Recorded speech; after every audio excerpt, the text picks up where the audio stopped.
Assalamualaikum warahmatullahi wabarakatuh.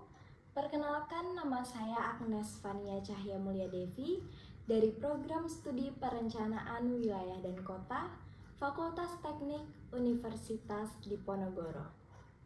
Pada video kali ini, saya ingin mengajak teman-teman untuk membahas satu fenomena kebahasaan yang sering kita alami tetapi jarang kita sadari secara kritis, yaitu rasa canggung, bahkan takut menggunakan bahasa Indonesia yang baik dan benar karena khawatir dianggap sok baku.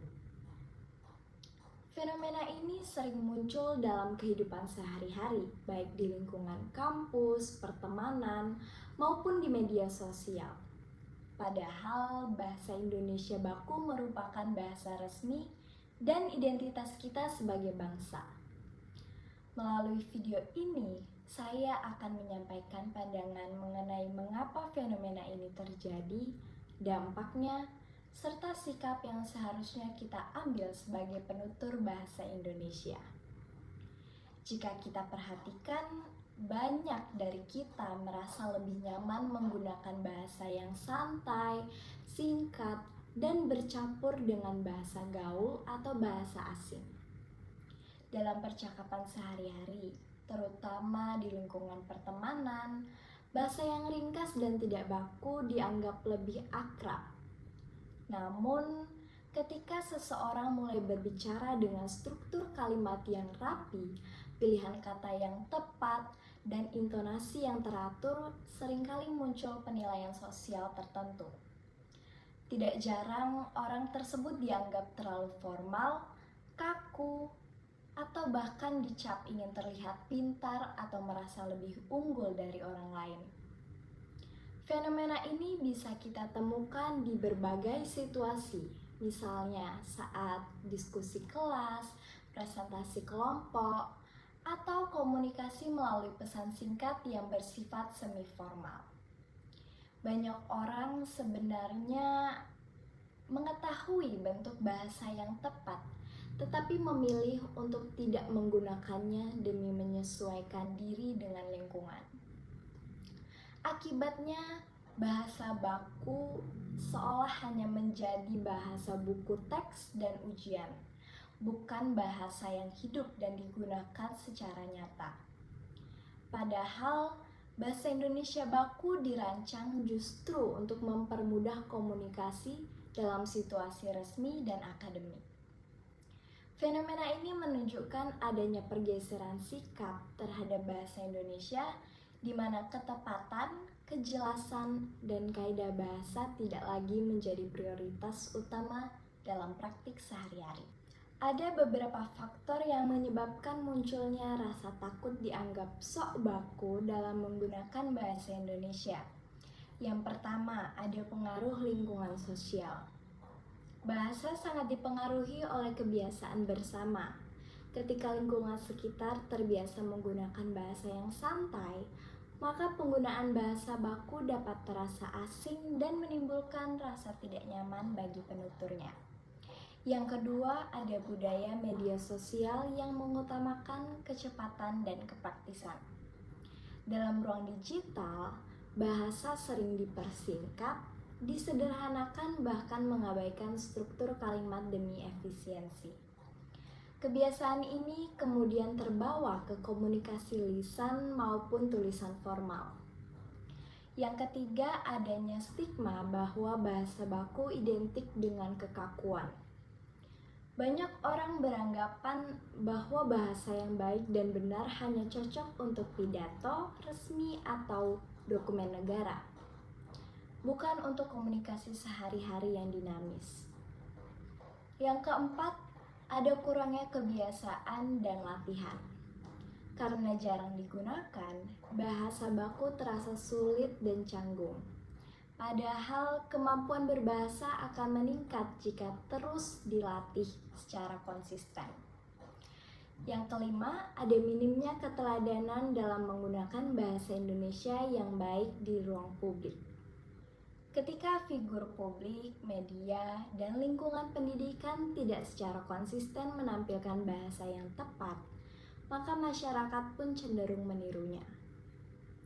Rasa enggan menggunakan bahasa Indonesia yang baik dan benar dapat menimbulkan dampak yang cukup signifikan, terutama bagi pelajar dan mahasiswa.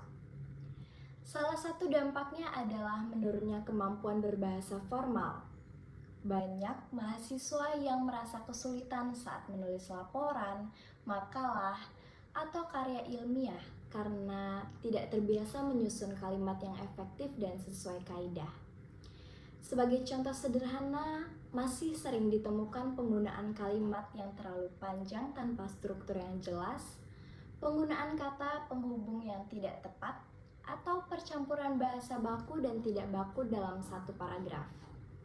Hal ini membuat tulisan menjadi sulit dipahami dan kurang sistematis tentunya. Selain dalam bentuk tulisan, dampak ini juga terlihat dalam kemampuan berbicara. Saat presentasi atau diskusi kelas, tidak sedikit mahasiswa yang ragu-ragu dalam menyampaikan pendapat karena khawatir salah memilih kata atau dianggap terlalu formal.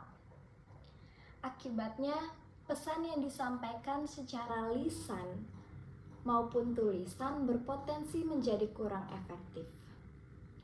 Kalimat yang tidak runtut, pilihan kata yang tidak tepat, serta penggunaan istilah yang bercampur dapat menimbulkan kesalahpahaman.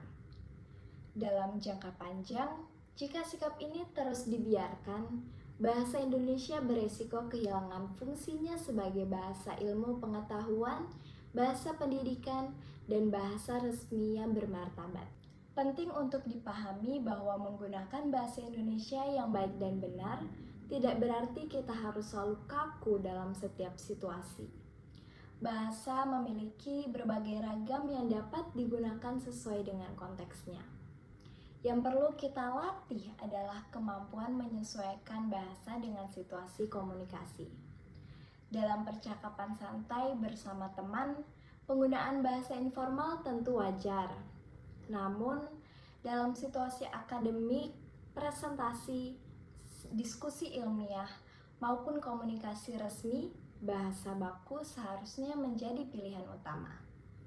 Selain itu, kita juga perlu mengubah cara pandang terhadap bahasa baku. Bahasa yang baik dan benar bukanlah alat untuk pamer kecerdasan, melainkan sarana untuk menyampaikan gagasan secara jelas, logis, dan efektif. Pembahasan dapat dimulai dari hal sederhana, seperti memperbaiki struktur kalimat saat berbicara di kelas, menulis dengan lebih rapi, serta berani menggunakan bahasa Indonesia baku tanpa rasa takut dinilai berlebihan.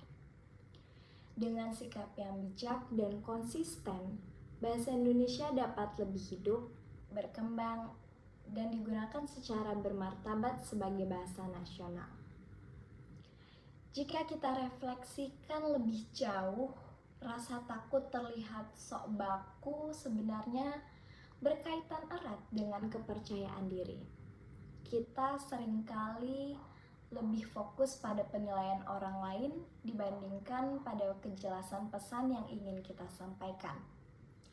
Padahal, berbahasa dengan baik dan benar justru menunjukkan bahwa seseorang memahami apa yang ia sampaikan. Bahasa yang tertata mencerminkan cara berpikir yang terstruktur. Ketika kita mulai berani menggunakan bahasa Indonesia secara tepat, kita sebenarnya sedang melatih diri untuk berpikir lebih runtut, kritis, dan bertanggung jawab terhadap ucapan kita sendiri. Sebagai penutup, fenomena takut dianggap sok baku seharusnya tidak menghalangi kita untuk menggunakan bahasa Indonesia secara tepat sesuai konteksnya. Bahasa yang baik dan benar bukan untuk membatasi kebebasan berekspresi, melainkan untuk memperjelas makna dan mempermudah komunikasi, terutama dalam lingkungan akademik dan profesional. Mari kita mulai membiasakan diri menggunakan bahasa Indonesia secara bijak, percaya diri, dan tanpa rasa canggung. Dengan begitu, kita tidak hanya meningkatkan kualitas komunikasi, tetapi juga ikut menjaga martabat bahasa Indonesia sebagai identitas bangsa. Sekian dari saya, terima kasih atas perhatiannya. Wassalamualaikum warahmatullahi wabarakatuh.